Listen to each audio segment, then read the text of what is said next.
கல்வி அமைச்சர் பந்துல குணவர்தன நேற்றைய தினம் ஹோமாகம பகுதியில் நடைபெற்ற நிகழ்வொன்றில் கலந்து கொண்டு அரசியல்வாதிகள் செயற்பட வேண்டிய விதம் குறித்து கருத்து வெளியிட்டுள்ளார்.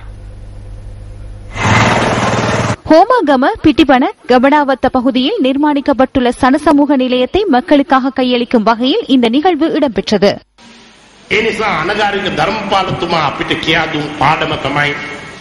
இலங்கையில் தூற்றுதலுக்கு உள்ளாக வேண்டுமாயின் முடிந்தளவு மக்களுக்கு சேவையாற்ற வேண்டும் என அனகாரிக தர்மபால எமக்கு கற்பித்துள்ளார். இதனையே பிரதேச சபை உறுப்பினர்கள், மாகாண சபை உறுப்பினர்கள் மற்றும் பாராளுமன்ற உறுப்பினர்கள் கடைபிடிக்க வேண்டும். ஊழல், கொள்ளை, துஷ்பிரயோகங்கள் இல்லாமல் பிரதேசத்திலுள்ள மக்களுக்கு முடிந்தளவு சேவையாற்றுவதே மக்கள் பிரதிநிதிகளின் பொறுப்பும் கடமையும் ஆகும்.